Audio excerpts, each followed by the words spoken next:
tonight.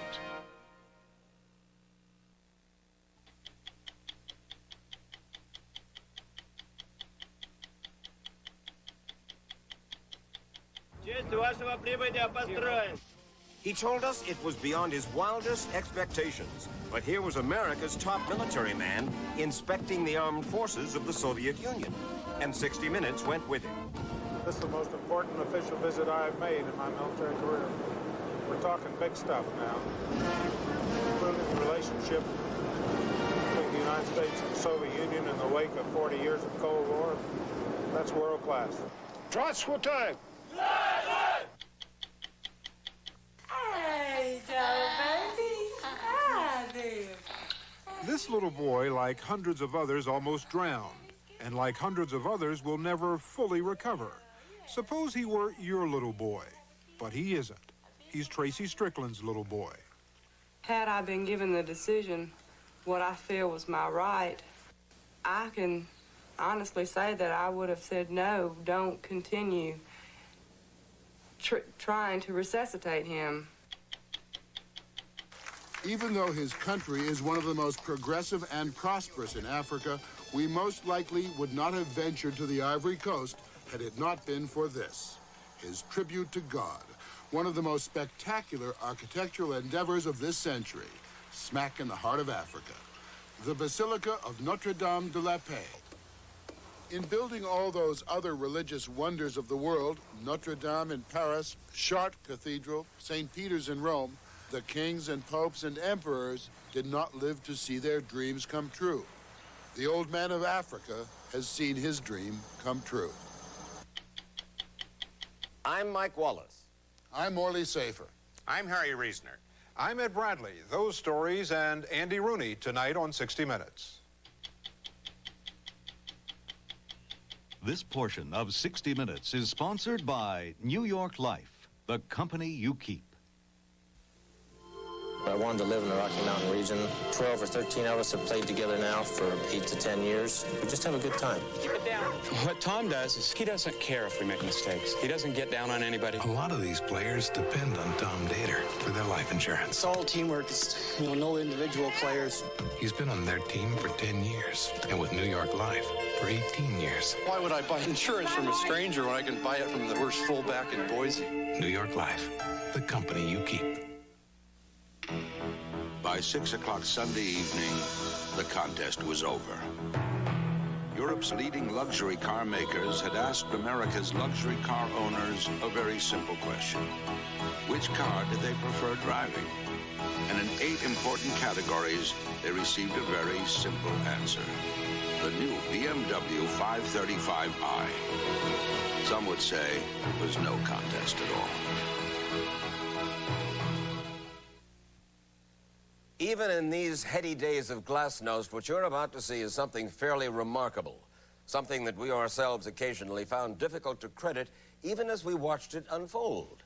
Admiral William Crowe, America's top military officer, the chairman of the Joint Chiefs of Staff, on a red carpet tour of highly sensitive Soviet military installations. A close-up look at weapon systems previously seen by Americans only in high-altitude satellite photos. The Admiral was there at the invitation of the top Soviet commander, who visited him in the United States last year. And Chairman Crowe invited us to come along.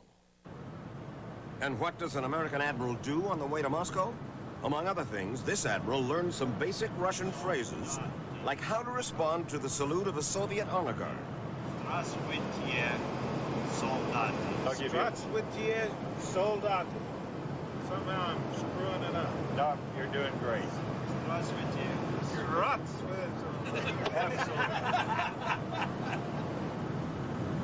This is beyond my wildest expectations. Even when I thought it might come, I didn't think it would come during my tenure. In fact, in many senses, this is the most important official visit I have made in my military career. How come? Because I think we're talking big stuff now. Improving the relationship between the United States and the Soviet Union in the wake of 40 years of Cold War. That's world class. The Admiral's official host for the trip, General Mikhail Moiseev, head of the Soviet Armed Forces, part of a new generation of Soviet military leaders too young to have fought in World War II. We flew in, General Moiseev, with Admiral Crowe this morning. And on the way in, he told us that he felt that this may be the most important trip he has taken in his 47-year military career. We know of Admiral Crowe's attitudes. Нам есть что сказать друг другу. We do have something to say to each other. The agenda is open, I understand. Повестка будем считать открытой. That is correct. Let us consider Начальник почетного караула, подполковник Калинин.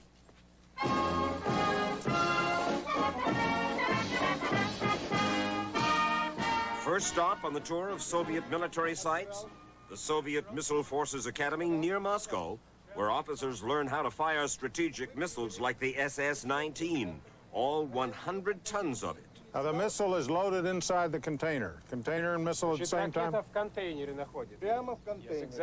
obviously fascinated, the Vice Chief of Staff of the U.S. Air Force, General Monroe Hatch, tries to sound matter-of-fact. Will we see the Launch Control Center?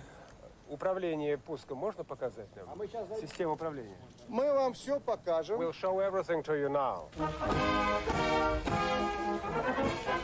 Next to Kubinka Air Force Base near Moscow, where the Americans got a close-up look at and a chance to ask questions about some of the aircraft they trained to fight against. Admiral Crowe is still trying to get his Russian phrases straight. How do you say thank you again? Спасибо. Damn, I can't remember. Gosh almighty, look at the size of that.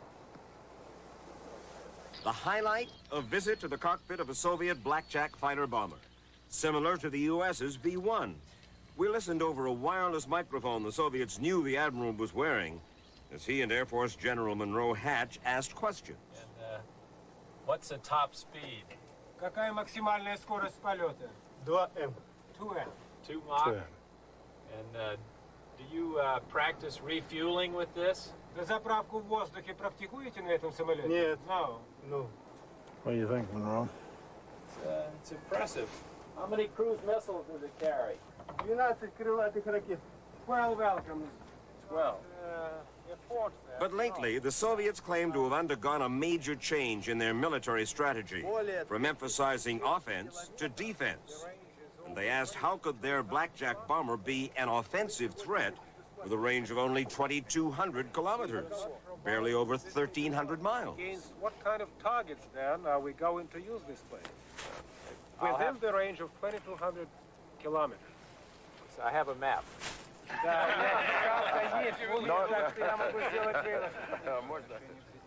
Then General Moiseev made a remarkable statement. We have never regarded the United States as the enemy of the Soviet Union. And we do not regard any possible scenario which would involve unleashing a conventional warfare or nuclear warfare, the most so against the United States. You and I are literally members of a transitional generation, tasked at this moment to re-examine the way our two societies have thought and dealt with each other for many years.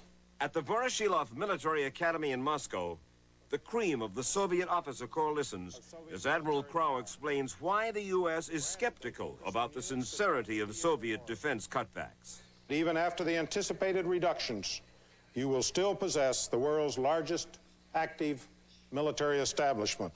Speaking candidly, it is rather difficult for Americans and those in many other countries to see how such a massive array of power is mandated by the legitimate needs of defense.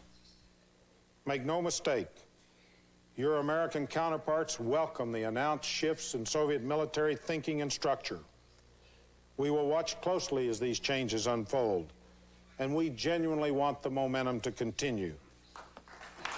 The reaction was hardly an ovation. Many annoyed that the chairman failed to credit what, to their view, are in fact major cutbacks. And that reaction disturbed Admiral Crowe, as he told us later in his quarters.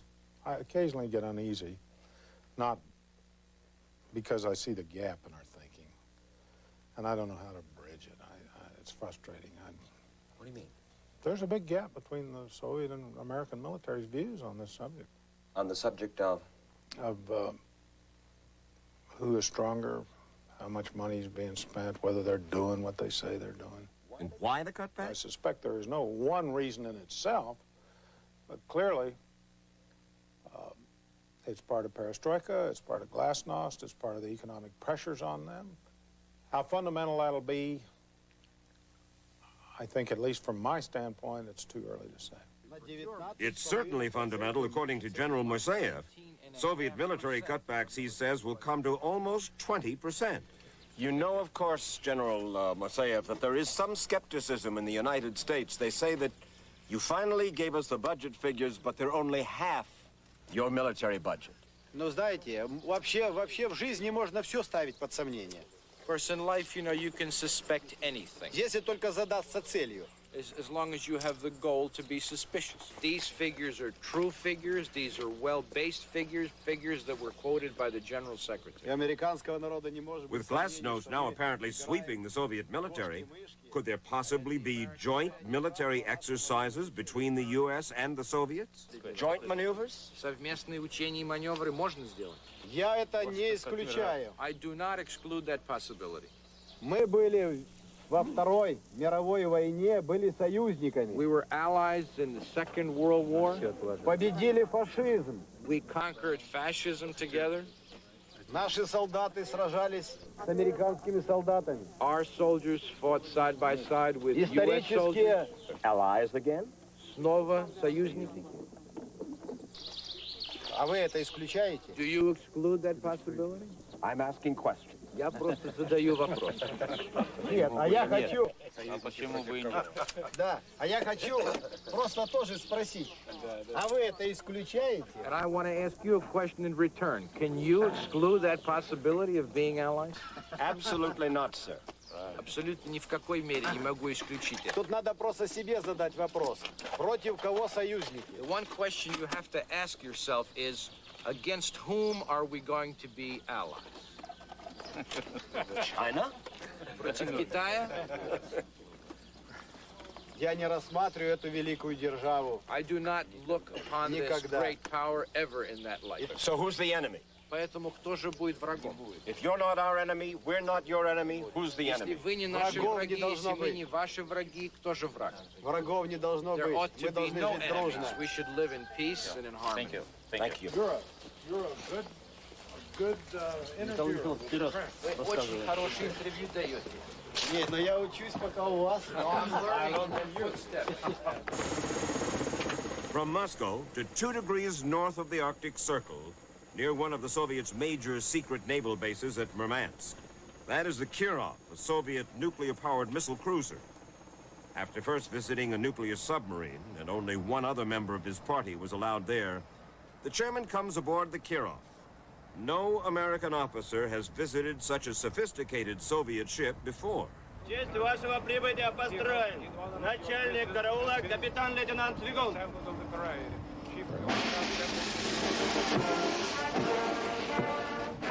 Admiral Crowe, you looked as though your heart was going to burst when you came aboard the Kirov.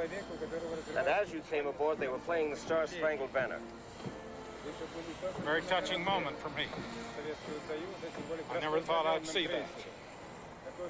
I didn't expect it, and I was moved.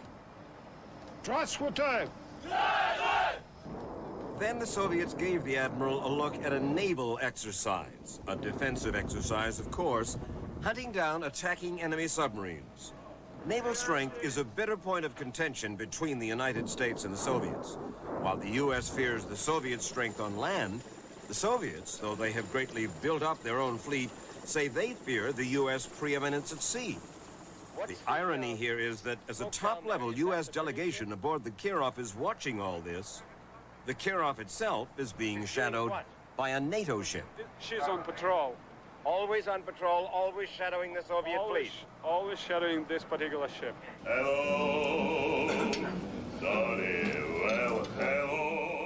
The Soviets' Northern Fleet also displayed its special entertainment unit.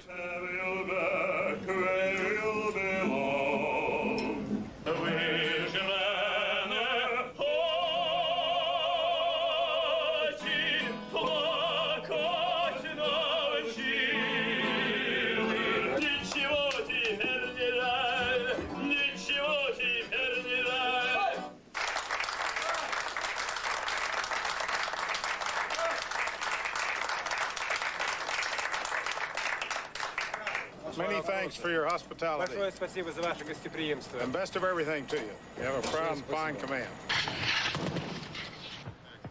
Next, it was the turn of the Soviet Army to perform for the Admiral, near Minsk. A full-scale exercise with live ammunition, with the scenario, of course, entirely defensive. The Soviet side first pulling back before an invading force. But in the end, the Soviets rout the invaders, no doubt about it. It was in this same region that invading armies from Napoleon's to Hitler's have stormed into the Russian heartland, wreaking incredible slaughter on the Russian people, which is just the point the Soviets wanted to get across at war memorials throughout the country, like this one in Leningrad, dedicated to the 1 million Soviet citizens killed in that city alone during World War II. Leningraders were devoid of the elementary conditions for survival. Altogether, some 20 million Soviets were killed in World War II, more than 40 times the number of Americans who were lost. But the most moving moment of his trip for the Admiral came in Volgograd, the city once known as Stalingrad, when he talked with some older citizens who had lived through the war. Promise, there will be no more wars, she said. There's not going to be any more. We've got a great deal to learn about the Soviet depth of feeling on war. The vast majority of our people haven't had the opportunity to visit here. It would be a good thing if they did. That tragic past, says Crowe, is still very much present.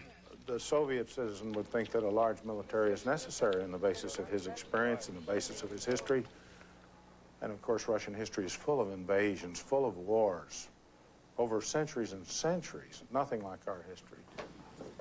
By the time the group had reached Samarkand, deep in Soviet Central Asia, 8 days into the trip, the awkwardness there had been at the beginning of the visit had simply melted away.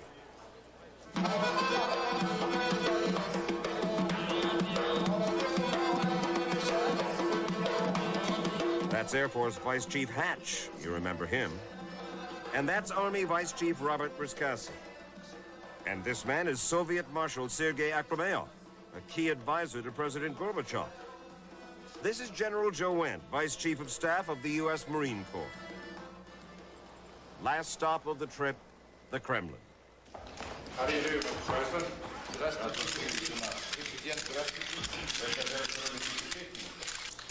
We've had a wonderful visit.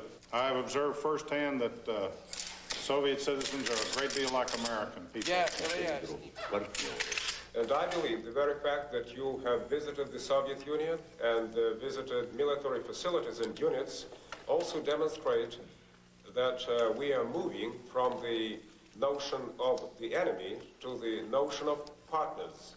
Admiral, is there something extraordinary going on between the Soviet Union and the United States right now? I must be candid with you. I think there is.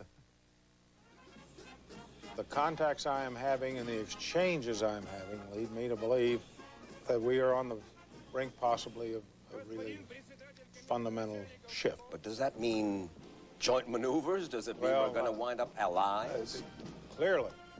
We are stepping out of the mold that has captured us, fenced us in now for quite some time. We are in a transition period, and it is too early for me to paint clearly where we're going, but we're going. Admiral Crowe retires as chairman of the Joint Chiefs at the end of this month.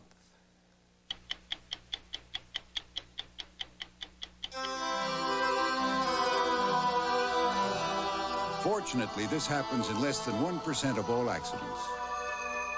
Even so, Mercedes-Benz builds defenses against it into 100% of its cars. My Uncle Roy T. Cashin was killed when I was 11 years old. It had a lot to do with me wanting to become a volunteer fireman. Good morning, Neil. How you doing? We have a lot of trust in each other because our lives are in each other's hands. Many of these firefighters trust Neil Cashin with their life insurance. He's been with New York Life a long time, and with the fire department even longer. If he's in the building with you, you don't have to worry about him leaving on you. New York Life, the company you keep.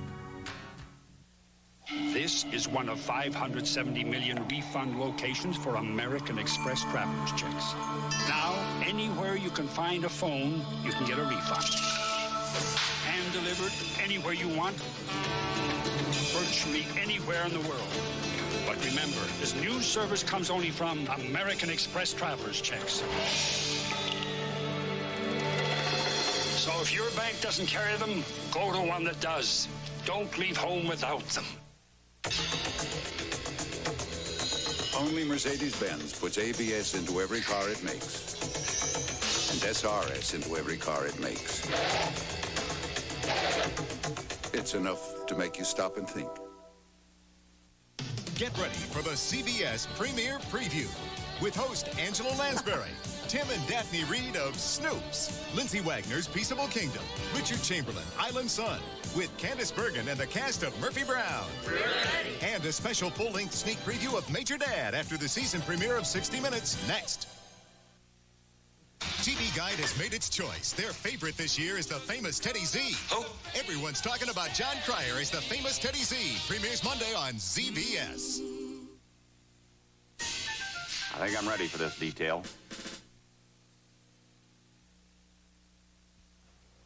Every year, over 6,000 people drown in the United States. Almost a third are children.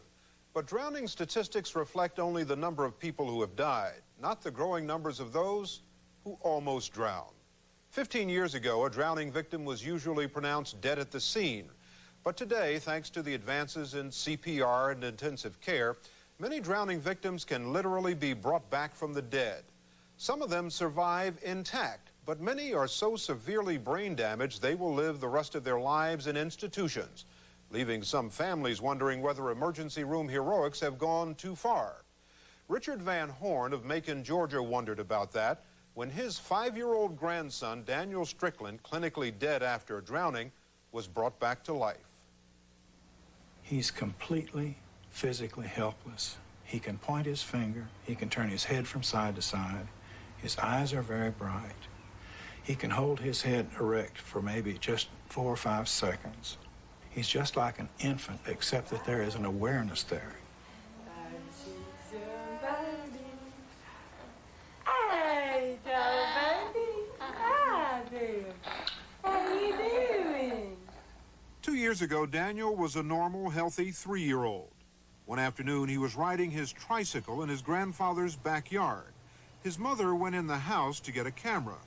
When she came out, 5 to 7 minutes later, she estimates, Daniel and his tricycle were in the pool.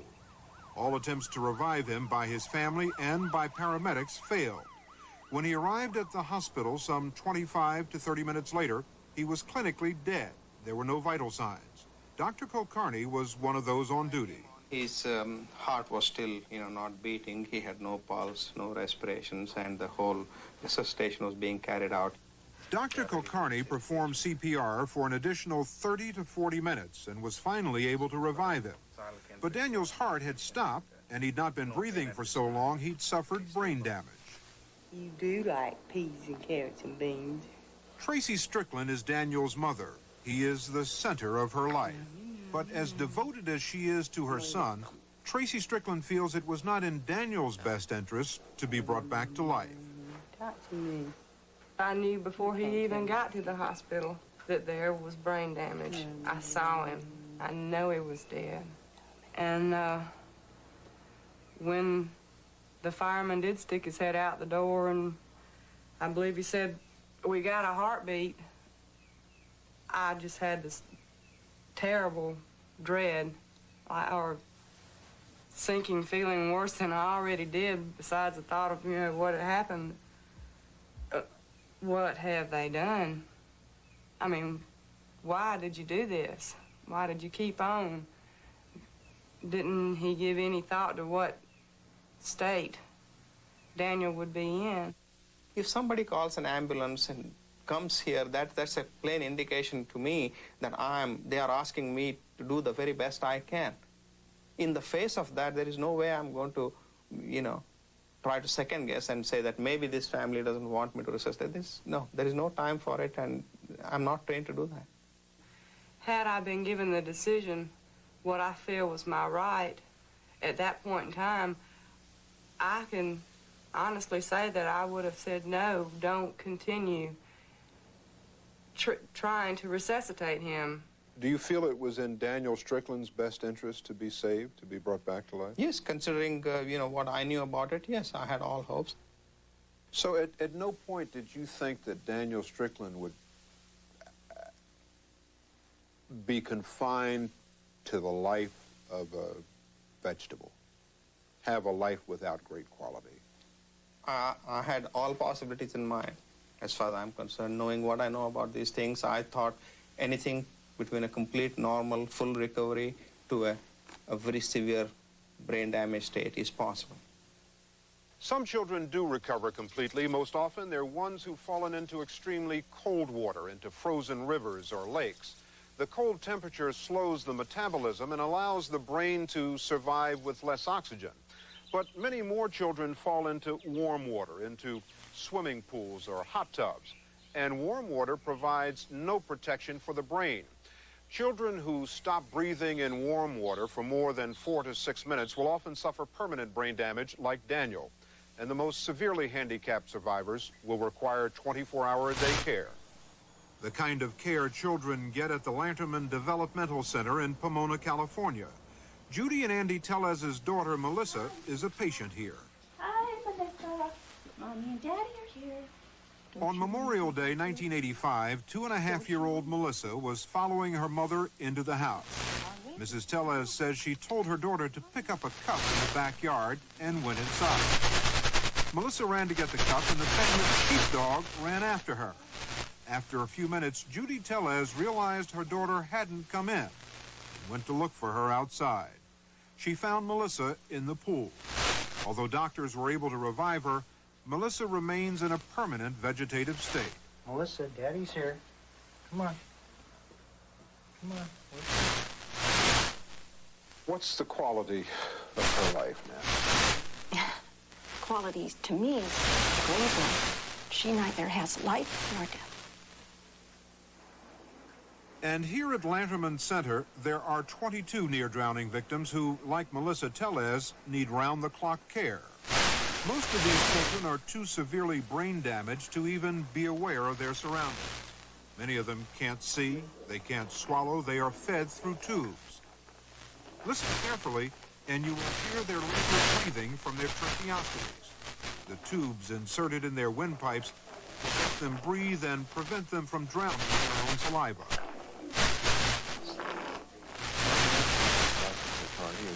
You're working on it.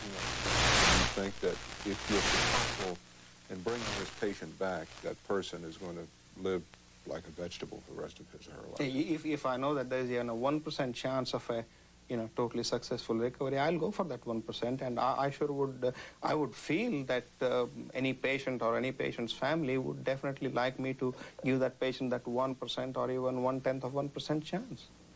I would say that would probably be very unfair to the other 99.99% of his patients who may be left living in this world devastated.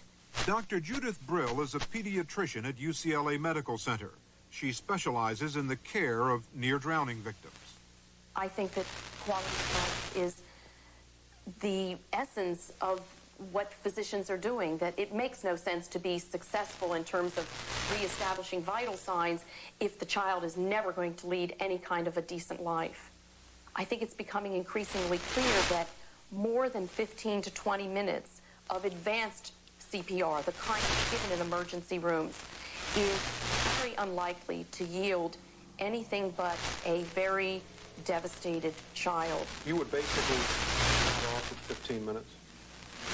I would be a little reticent to say summarily that every time I'm faced with CPR, I would stop at 15 minutes. But certainly if I have seen no response at 15 or 20 minutes, I would be very loath to go much longer based on my experience. Disturbing as it is to see a child live in a severely damaged state, there are parents who feel that's preferable to letting the child go. If you believe in God, then you have to believe that there's a purpose. and that he needs to be here. If you don't believe in a God and you believe that there's no life after this one, then why deny the child the only life he'll ever have if there's nothing further coming? Bill and Roberta Schmidt's youngest child, Carl, was only 10.5 months old when he crawled out of the house and into the family swimming pool in Barstow, California. Doctors worked on him for 10 minutes, then he gave up. They had no success. But a few minutes later, Carl's heart started beating on its own. He wants life so badly. Who am I to say, I'm sorry, Carl, you're not perfect anymore. I don't want you. Go away. Do you think that doctors should always work to revive near-drowning victims, regardless of the possibility that they may survive only in a severely damaged state? Our personal opinion, yes, but, and I have a very qualified but on that, I believe that the parents need to have a say in it, if nothing else for their own sanity, to be able to say, yes, I chose, you know, this is my child and our life, and I wanted the best for him, and I felt the best was to let him go, or I felt the best was to keep him revived. And I just feel like the parents need to be able to be involved in the decision-making process. I think it's really fallacious to believe that a family in seconds can make such a decision. One has to remember that an hour before they had a healthy child with absolutely no suggestion that there would be this kind of catastrophe or crisis in their lives. Then the physician should make the decision alone? I think the physician makes the decision in the setting of the emergency room. That may be different in the setting of the intensive care unit after some time has passed and the parents have been able to consult with the physician over time and really have their questions answered. When Daniel Strickland arrived in the emergency room, Dr. Kulkarni made a decision. He decided to continue CPR on Daniel for over 30 minutes, after the boy had already been clinically dead for about a half an hour. The medical professionals involved in Daniel's life restoration efforts exceeded the point of reasonableness. Daniel's aunt, Chris Van Horn. To me, it would have been reasonable for the medical professionals working on Daniel to have come out after 20 or 30 minutes and said, I'm sorry, but we've done all we can. But they never did that. No, I was never consulted, asked yes or no, or do you want me to continue? And I personally never signed any consent forms for treatment. The way they looked at it, their son was dead. Her son was dead when he got to the hospital, dead before he left the house. No chance of being revived without extraordinary measures. Imagination, an initial resuscitation of a sudden cardiac arrest due to drowning or whatever cause is extraordinary measure, not in today's context. Even after that 35-minute period of time? No. Should the family be consulted at some point? Yes. But when you are dealing with a critical situation where every minute is of value, are we going to withhold resuscitation and consult the family and lose valuable time here? You can't gain that time back, and after all the consultations, if the family feels, yeah, we should go ahead and do, and then for a lost 5 minutes. If the medical profession could look at this type of situation and establish some type of guidelines taking situations into account, maybe families in the future who undergo circumstances similar to what we've undergone won't have to face what we're having to face.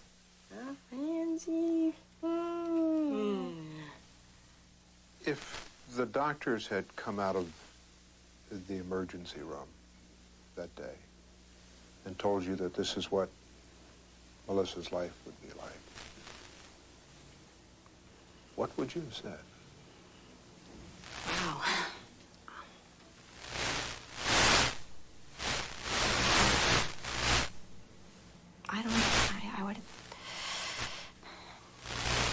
I didn't know that much then. And you can just come out and say, Melissa would be in a vegetative state. It still would not have registered what that meant. It's living to the top. That comes to reality. Yeah, it's true. It tends to make us feel that if we would have known this type of condition, we would probably say, Don't be so heroic. Yeah, Mommy. Let it go. Yeah, I'm tired. If you had made that decision, could you live with yourself today? Yeah. I would have to deal with it. I deal with it every day. But I could live with it. I wouldn't have to see him, and this is selfish, but I wouldn't have to see him trapped the way he is now. I would only have the guilt of letting the accident happen, not of having to see him suffer from now on.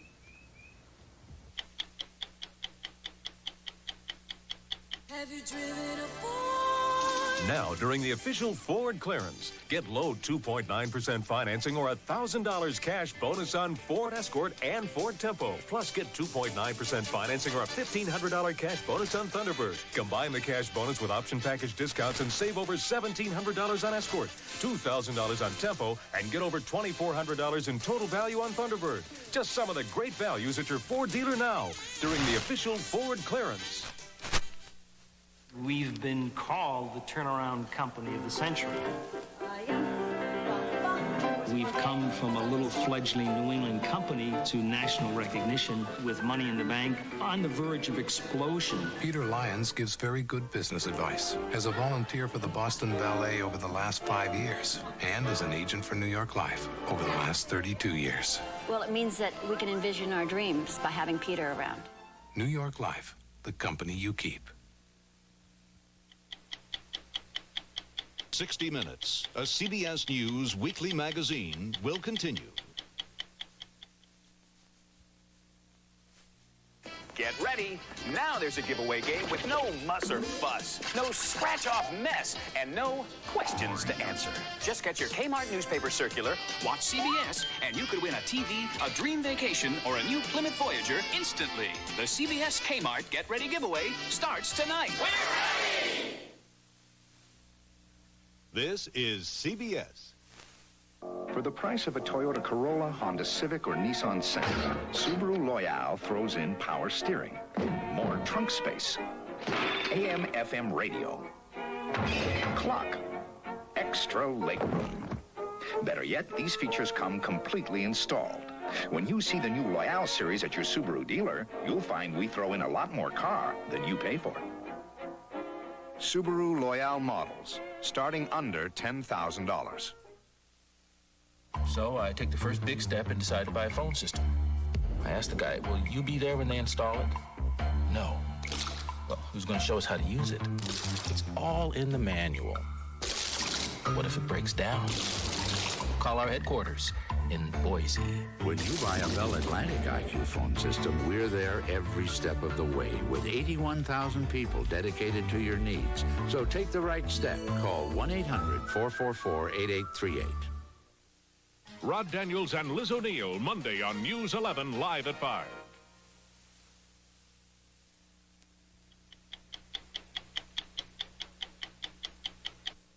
The old man of Africa is President Felix Houphouet-Boigny. His country is the Ivory Coast, one of the most progressive and still one of the most prosperous nations in Africa, even though the country is going through hard times because of the drop in the price of its main export, cocoa.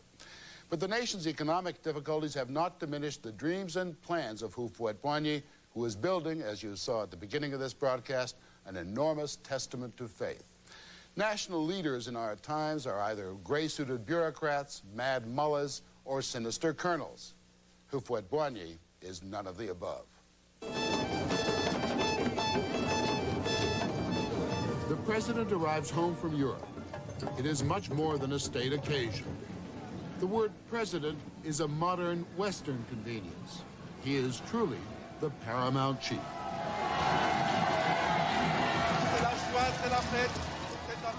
He is a Roman Catholic, but his presence brings out the mysticism that is part of the soul of West Africa. Its fables and rituals make Christianity and Judaism seem quite pallid by comparison. He has ruled the Ivory Coast for all of its 35 years since independence from France. And given the brutal disasters, the coup upon bloody coup that followed the independence of every one of his neighbors, what he has wrought in his country is nothing short of a miracle. The capital, Abidjan, is a breathtaking oasis of calm. You will not find the crumbling, beggar-ridden streets of Lagos, Nigeria. You will not find the military hooligans of Monrovia, Liberia. You will not find the bemedaled and crazed colonels, the torturers and the massacre makers. You will find just the opposite. Very early, I made a promise to myself to never shed blood. This is not a country of saints. For example, we have had people condemned to death, but I have never had anyone executed. Instead of killing or imprisoning his political enemies, he gave them important jobs. He sent the brightest boys and girls to high school and college in France, and then on to graduate school in the United States. Today, they are in their 40s, a solid group of intellectuals and technocrats, unrivaled in black Africa. Houphouet-Boigny put the country's resources into one of the best network of roads in Africa. There's schools, there's public health. This country doctor, former deputy to the French National Assembly, felt secure enough at independence to invite the French to stay and invest. A master of compromise who lets his more bloodthirsty neighbors fall against the past, against the evils of old colonialism. The future, he believes, lies here. Here, 150 miles northeast of Abidjan, at Yamoussoukro, the place where he was born, he is transforming a village in the savanna grasslands into the new capital of the country. Despite the cocoa crisis, despite the warnings of international bankers and economists, he is spending billions to make Yamoussoukro into the city of Africa's future. He's built a golf course of championship stature. Where cow paths meander through the savanna grass, he has carved broad Parisian avenues. There's an enormous Congress hall called the Houphouet-Boigny Peace Foundation, so elaborate, so large, it could easily house the United Nations. The place has barely been used, but he's necessary for the future, for a time when Africa will truly assert itself. That these empty marble halls will one day echo with ideas that will contribute to a great continental renaissance. For that to happen, he says Africa must have some visible history. There is nothing that can attest to our past. Everything that was built was made of earth and wood. Water washed away the earth, and the termites destroyed the wood. There is no place with historical monuments. There is no place to give a person inspiration. To those who accuse him of going on a Napoleonic building binge, he says that now, almost 2 centuries after Napoleon, no one is critical of him, only admire the results. For himself and for future presidents, at the site of the thatched hut he was born in, he's built a presidential palace and guest house. It is surrounded by a moat filled with enormous crocodiles. The significance of these monsters is uncertain. Crocodiles are not native to Yamoussoukro. Some feel it's the president asserting himself as tribal chief. In much of West Africa, the crocodile represents a kind of essence of authority, even magical authority. All this is but prelude to Felix Houphouet-Boigny's grandest design of all. His dream, his legacy, his tribute to God and Africa. It is probably bigger, grander, more ambitious than anything any single enclosed space ever built by man. It is the Basilica of Notre-Dame de la Paix, Our Lady of Peace. It dwarfs every house of worship in the world, including St. Peter's in Rome.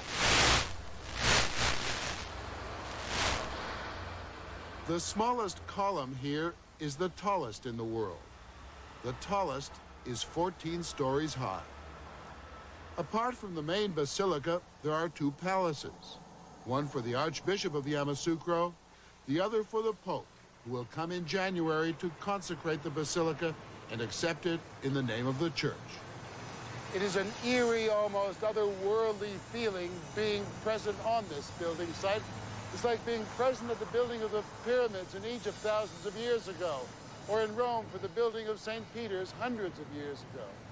Grand designs like this just do not happen in our lifetime. And yet here it is happening in the savanna lands of West Africa.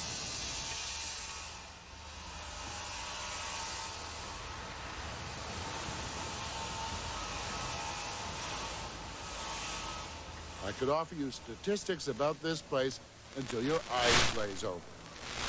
It's the largest enclosed air-conditioned space in the world.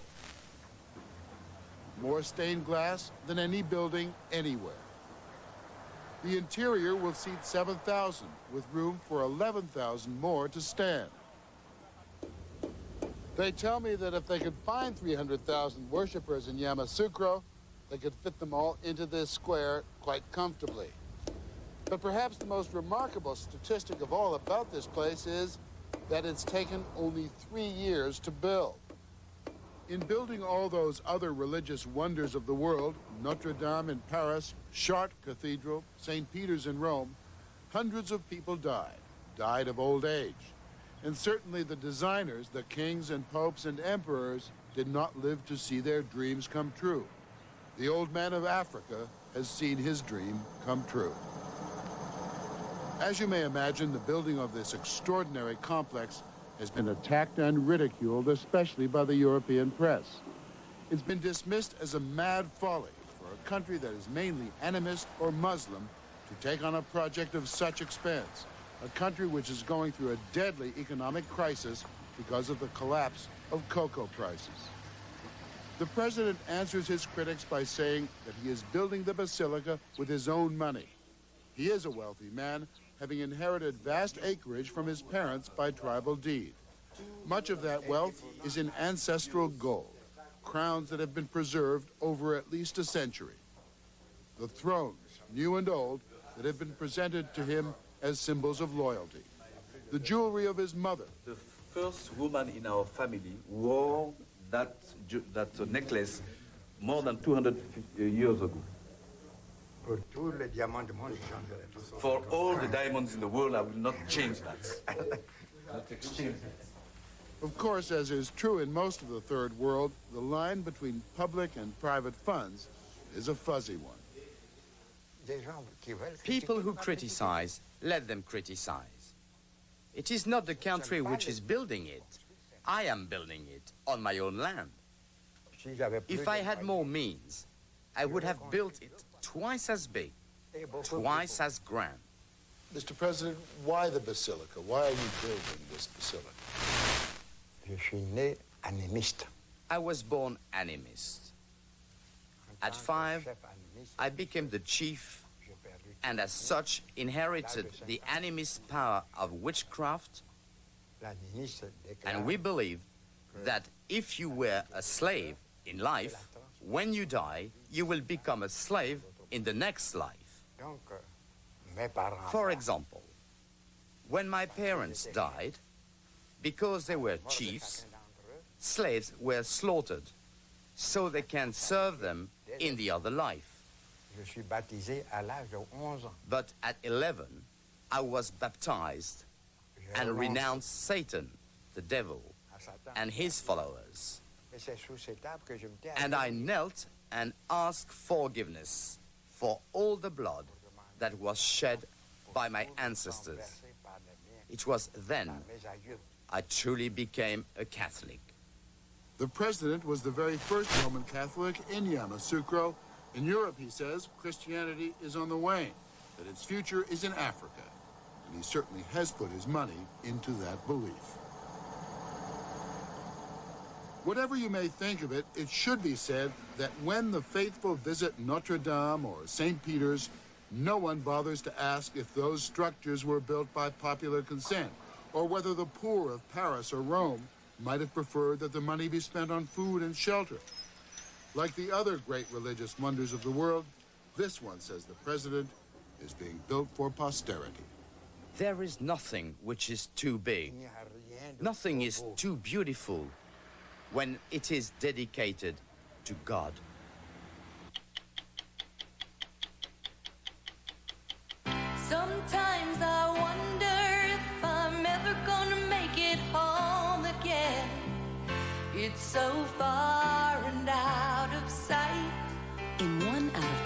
homes in America, people come home to Kenmore appliances. If you're in that lucky half, you know you have the best, because no other brand outperforms a Kenmore. So come over to our house. Great low prices every day, Kenmore quality. That's your money's worth and a whole lot more. Did you know that there's only one company that's willing to stand behind its 800 service and guarantee that your calls get through? We have a new AT&T 800 assurance policy, which says the call must get through. If you're using AT&T's basic 800 service, and all of a sudden there's a problem and you're not getting your calls, well, we can start to send those same calls to a regular telephone line right there in your office, and we can do that within an hour, guaranteed, get you back in service. We could probably do it quicker. Think I'm fit? You don't know the half of it. Mike Garfield for Kellogg's Bran Flakes. It takes a lot of training to get fit on the outside. But there's another Mike Garfield inside. And to help keep our inside as fit as our outside, we eat only one kind of bran flakes. Kellogg's Bran Flakes. It's got plenty of that bran everyone's eating today. Helps you stay fit on the inside. And it tastes good. Kellogg's Bran Flakes. Helps keep the inside as fit as the outside.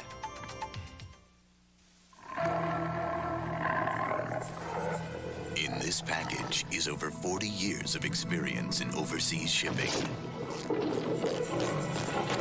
and access to more air routes worldwide.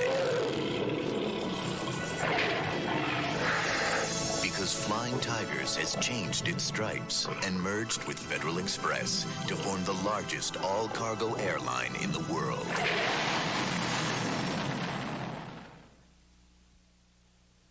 People are always asking us, where did Andy Rooney come from? What did he do before 60 Minutes? For most of my years in television, I was a writer. Someone else stood in front of the camera and read what I wrote. The arrangement was fine with me, but then for some reason that escapes me now, I started reading my own things on camera. It seems wrong that I get paid more now for reading them than I did then for writing them. And there are drawbacks. One of the drawbacks is the number of people who do imitations of me. Some of them are good and make me laugh. Some of them are embarrassingly bad and make me mad. Have you ever noticed how some people can't come out and say thrifty price for everyone? Have you ever noticed that? Well, do you ever notice people watch a lot of TV? I just don't understand it, unless they're watching me. Have you ever wondered why most car dealerships use this little asterisk symbol in their ads? The worst of the imitations are the ones using my voice to sell something like second-hand cars. One bad imitation has been used as a sales pitch for Meineke mufflers on radio. Ever watch TV commercials? I do. My favorites are the ones that show this poor Meineke muffler guy who's besieged by every nut in the world screaming, "I'm not going to pay a lot for this muffler." I own a 1977 Ford station wagon that started sounding loud a while ago, so I decided to go to Meineke and see what kind of a deal I could get. First, I had the muffler checked someplace else. Does it need a new muffler? No, the pipe, they just came disconnected. It's got to be reconnected. Yeah. So there's really not much to be done, is there? Then I took the car to a Meineke shop. What's that? We need a muffler and a couple of clamps. Muffler? I have. It's about $40, $45. All right, should I do it? Yeah. 45 plus tax. Right. I really didn't pay a lot for my muffler. I wonder why. I didn't pay a lot for this muffler. The question is, did I need a new muffler at all? Every once in a while, someone hears one of these commercials and asks if it's really me. I don't answer.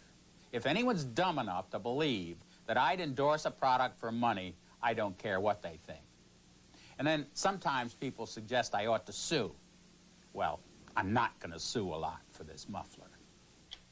I'm Harry Reasoner. We'll be back next week with another edition of 60 Minutes. We help more Americans go to college, and we issue more MasterCard and Visa cards than any other company. We also serve millions of customers in every major marketplace worldwide. We're Citicorp and Citibank, America's largest financial services company. Whatever financial success you hope to achieve, whether it's business or personal, we can help you do it, and do it better than anyone else. Citicorp, because Americans want to succeed, not just survive. So where you from? Warsaw. Huh? Hey, I got an uncle from there. Or was it Krakow? Warsaw is a famous name in business insurance. Hey, maybe I know him. Paul Zakowski? Sorry. But some people have trouble placing us. Where's Warsaw? Wisconsin. Oh, welcome to America. Oh, Warsaw Insurance. That's Warsaw. W-A-U-S-A-U. Right. Warsaw. We're the business insurance experts from Warsaw. Whatever. You're telling me Total Raisin Bran has 4 times the vitamin nutrition of my Raisin Bran? And the question is, can I think of one reason why I shouldn't buy Total Raisin Bran? Correct. I should be buying Total Raisin Bran. What kind of a question is that? Well, Kathy and Charlene are driving to McDonald's for salads. Is it because they love the great fresh tossed taste? Or they love the 3 new dressings like Tangy Caesar? Or is it just, hello, ladies? Ooh. Love. Service! When Steve Martin falls for Daryl Hannah, one thing gets in his way. Roxanne, tonight. On the season premiere of Murphy Brown, Miles and his brother lock horns over Murphy. But who will she choose? That's his brother over there. Whoa, mix-up at the hospital.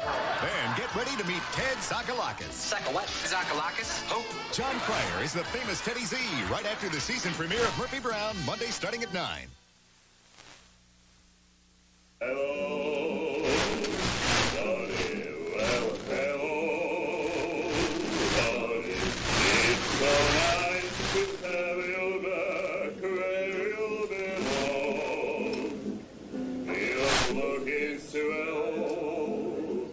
Later, Steve Martin and Daryl Hannah star in the hit movie Roxanne. But now, get ready for a star-studded spectacular celebrating the stars and shows of the new season. You'll get the first winning number in the CBS Kmart Get Ready giveaway, plus a sneak preview of a great new comedy, Major Dad. It all happens next.